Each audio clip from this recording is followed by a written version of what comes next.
tako naprej, tako jaz kot tudi oni, ampak v glavnem tako, da vam je splošno povedal, so iste stvari kot takrat, se pravi, koliko imam plače, zakaj porabim plačo, kdo dviga in tako naprej in podobno.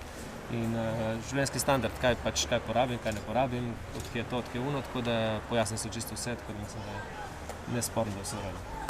Samo za vas, ali tudi za recimo vaše bližnje, žena, sestra, mati? Ne, spraševali so tudi pač tisto, kar je njihovi pristojnosti, ki pač čisto vse pač ne morejo in tako da tudi to so se korektno držali, jaz sem pojasnil tudi vse to. Mislim, da je vse okej. So vam kaj rekli, kdaj bi se kakšno poročilo spisali, da lahko pričakujete kaj? Ne, to niso rekli. Ampak so rekli, da mi bojo to, kar smo govorili, da mi bojo to dali, lahko počakam pol ure, da mi bojo dali ta magnetogram, ampak ali pa da mi pošljajo na občo. Jaz sem jim rekel, da če mi lahko pošljajo na občo. Lahko še nam zaupate, koliko imate premoženja? Koliko imamo premoženja? V čemu mislite? Premoženja v celoti? V premičninah, nepremičninah. Lahko poveste za vsako posebej? Najprej nepremičnine. Nič nepremičnine.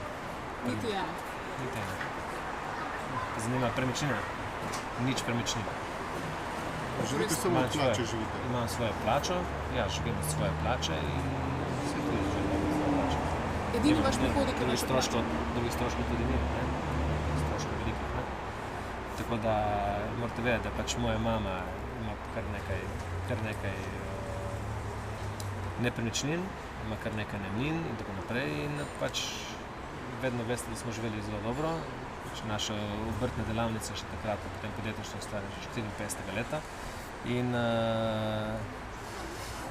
to je dolga doba, ne? Tako da kar je nepremičnin, kar je pač prihodkov in tako naprej, so pač že res starega veka, tako da prihodkov ima moja mama, misli so, da je pač odkje bo moja mama lahko kupila Karpačo, naprimer konkretno, ne?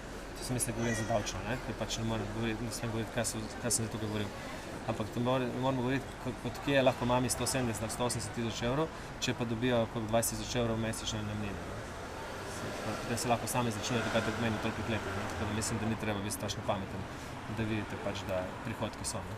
Ampak vaš edini prihodek je vaša plača? Moj edini prihodek je moja plača, jaz pač drugega ne rabim. Zakaj bi bilo več? Nekaj je slabo, kaj? Za 2500 evrov še vedno lahko živiš dobro, zakaj? Ali ne? Če nimaš najemnine, če nimaš... Ja. Ampak če bi imela 2500 evrov, bi živela dobro, ne? Ali ne? Verjetno. Ne moramo reči, da vas vzdržuje mama.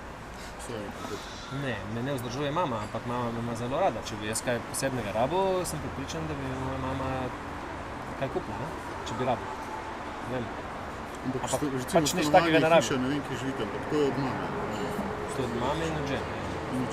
Ampak to je že staro, ima tata že verjetno. Ne vem, pa to sporno. Ne. To ne vem, kam to veze županovanje, mislim, če pa. Verjetno to komisijo zanimalo. To ste verjetno tako osnovali. Ja, to sem povedal, točno. Če sem nekaj povedal, ne bi hotel povedati, če, razumete, dan ima 7 dni, zdaj jaz hodim 3 do 4 dni na sodiščih, zdaj da bom hodil še sobote, nedelje. Ne vratno, če se le da. Tako, ni bilo pa nekorektnosti, recimo to, kar sem mislil, da bo tudi to, kar sem pač ta spor, ki imamo z Nino, ki meče Zidar, ne? Ni bilo čutiti te nekorektnosti. Kaj pa lahko v teh ovadbah poveste, vi ste ovadili njo, ona je ovadila vas, kako to zdaj poteka? Pač ona je ovadila mene, zato ker se nekako brani, to je način obrambe. Dejstvo je, da je ona pač zahtevala od mene 15 tisoč evrov plus davek, to je glede na to, da mestna občina, kot veste, ni davčno zavezanec, to čisti strošek 18 tisoč evrov na mesec, brez nič delati, plačevati neki odvetniški pisarni, je pač ne more biti nič drugega kot reket.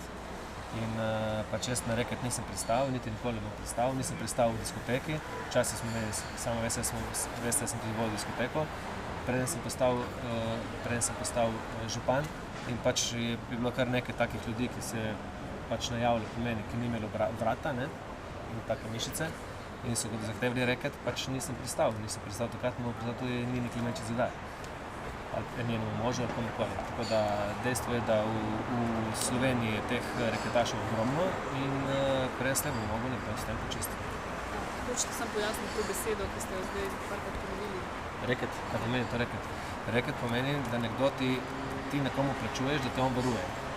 Ampak varuje te od njega samega. Ne? Se pravi, kdo pride recimo v ta lokal, k vam pridejo taki brez vrata, kot sem že povedal, in rečete, lejte, mi smo prišli sem, fajn bi bilo, če vi nam plačate 1000 evrov na mesec. Ne? In reče, zakaj bi bilo 1000 evrov na mesec? Ja, za vašo varnost in varnost lokala in gostov, ne? Naš lokal in mi se počutimo zelo varni, ne? Verjemite mi, niste varni. Vi ste morali In to se pravi, lokal. ne, jaz nisem hotel, ne? Ampak so mi prišli s ponudbami, ne? Ampak nisem to pristal nikoli. Ampak marsikdo pač je, ne? V Sloveniji se to dogaja. Upam, da to veste. In recimo ta šef reče, lejte, jaz se počutim varnega, lokal tudi in tudi naši gostje, ne?